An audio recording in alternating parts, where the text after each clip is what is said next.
Isang magandang tanghali po sa inyong lahat. Nandito tayo ngayon sa ating garden. Araw ng Miyerkules, walang pasok. Gawa nga ng election day ng Korea. So ang gagawin natin ngayon, babalutan natin ng plastic mulch yung nando sa may paan ng bundok. Pupunta tayo doon, gagamitin natin tong plastic mulch na to para hindi tayo dilig ng dilig. Para isang beses lang sa isang linggo tayo magdidilig. Mahirap naman kung kada every other day tayo magdidilig. Kapagod yun. Balutin natin para isang beses sa isang linggo na lang tayo magdilig. Bale, ito pa yung unahin natin. Itong ating yan.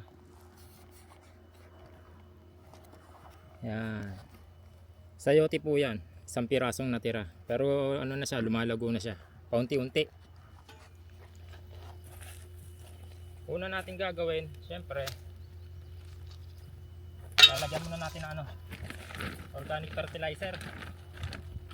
Hingal ako.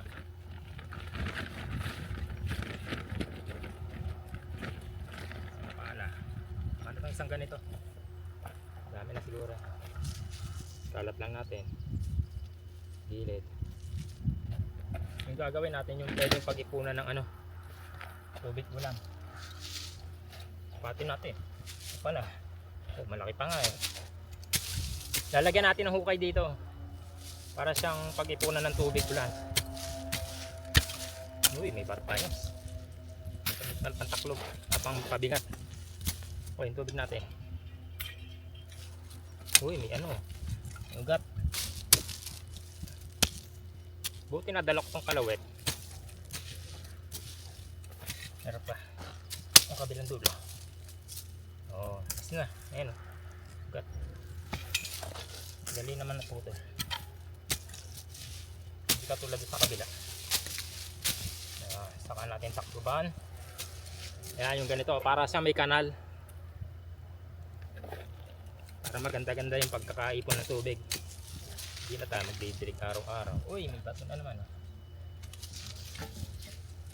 Ayan. Saka po natin siya na. Lalagyan na plastic. Ang ganito na nga. Mga maliliit na ugat eh. Uy, meron pa dito. Ayan na. Saka natin patagin. Yan yan. Sa beses na lang tayo magdidilig sa isang linggo. Saka natin sila lalagyan ng plastic mulch. Pampabigat. Oops, galing. O, sa isa. Dalawa ito nakita ko Ito. Malaki pa. Ay, bakit ganito? Sira. Bakit naman nasira? Tanggalin natin, sira. Tanggalin. Ito, may kunting tayo. Sira siya. There you go. Ulit. Hindi maganda pagka sira. Maganda isang diretso. Oh, sila. Yun no, isang diretso. Oops. Saka natin sabunan. Bigatan. Yun. Oops.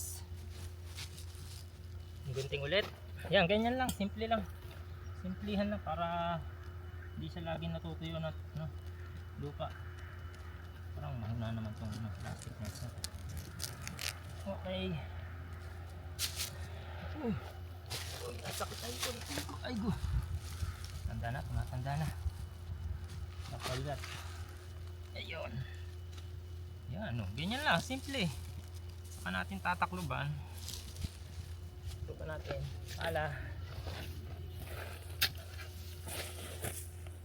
Hirapan lang tayo magtaklob dito sa kabila. Pababa. Mahirap.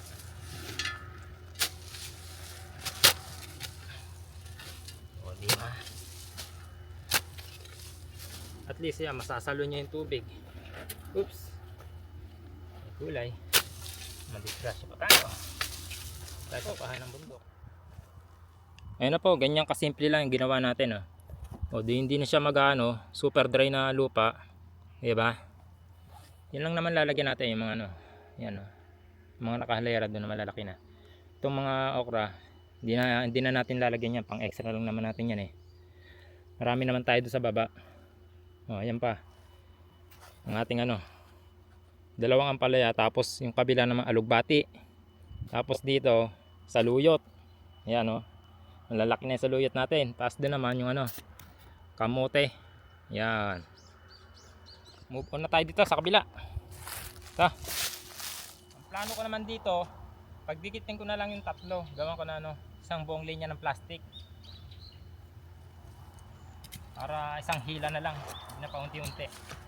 Dali lang naman to.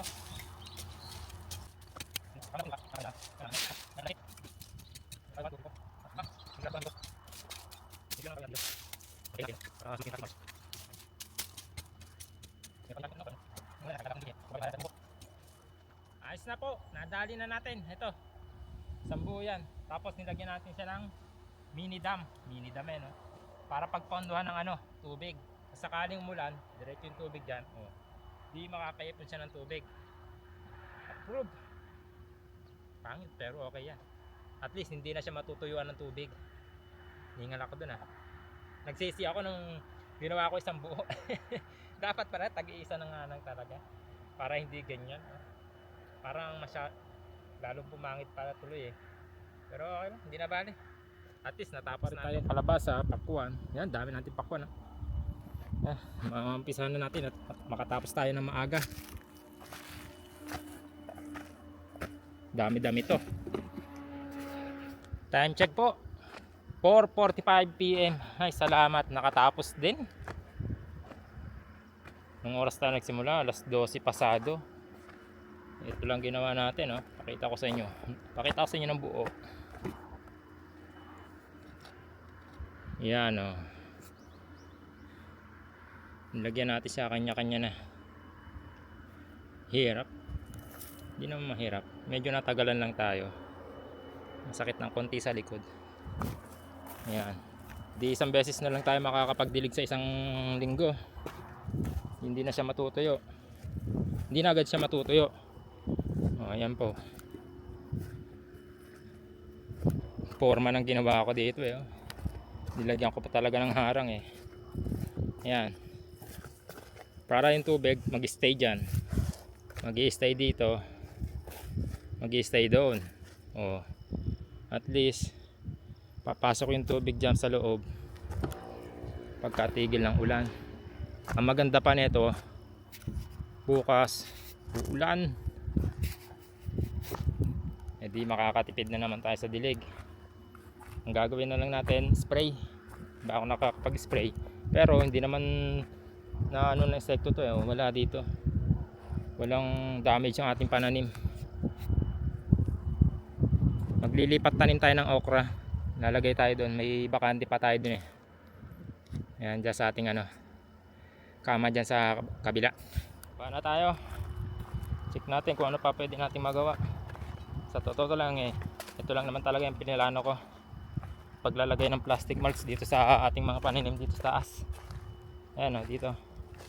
Ano tayo mga bakante rito tanim. Ayun dadalawang ampalaya yung tumubo. Tapos dito okay naman panalo yung sayotin. Ay, sayotin. Saluyot natin Tapos dito naman, update natin dito. May natubo na siyang alugbati. Ayun Ay, malalaglag yung aking lapag muna natin.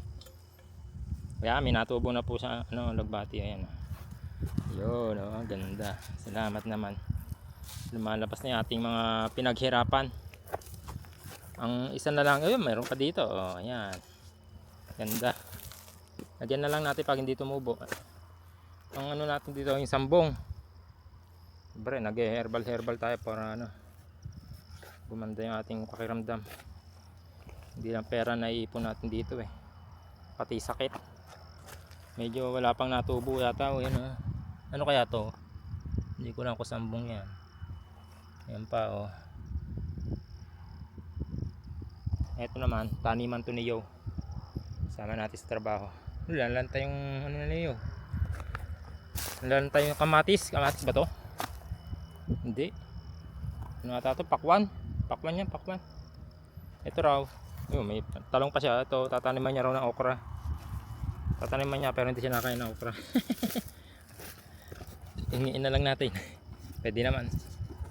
Tingnan natin kung ano pa magagawa natin dito. Okay po, nakakuha na tayo ng dalawa. Dalawa lang ba nandun? Meron pa dito eh. Pasasama. Yun o. Isang buo. Ilalagay yung isa. Yung nabakante. Kain lang natin. Tapos basahin natin ng tubig. Damihan natin. Para natin ilagay yung ating okra. Nakatayo dapat. Nakatayo. Stress na to. Stress na. Kaya kailangan basang basa siya. Natin diinan. Tapos yan, diligan. Di kumpleto na sila. Kamote plus okrang nangyari. Tama itong transfer natin yun kasi bukas ulan. Eh di iwas patay ng pananim. Baka natin tatakluban.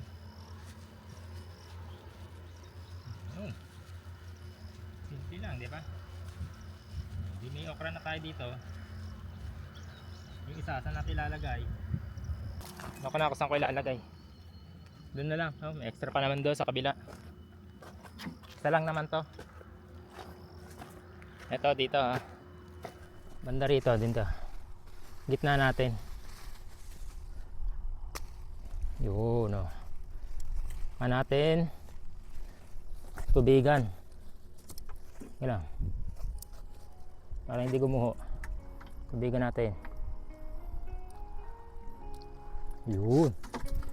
Kasi natin yung isang okray. Yun. O di maganda. Yun, ayos. Nakatayo na. Oh. Simple. Sa totoo lang, ito yung pinakamarami natin tanim, okra. Siyempre, gusto natin ng okra at masustansya. Oops. Ayos. Mabuhay ka ha. Ano pa kaya pwede natin gawin dito? Hus! Salamat. Tapos dito naman yan. Buhay na yung ating bell pepper. Dami. Talaga marami tayong gugulayin. Tapos doon, banda ron, dami din tayong tinanim na okra. Ay, salamat. Ano pa ba ang pwede natin gawin? Ito na lang po siguro muna. Abangan nyo na sa susunod na kabanata.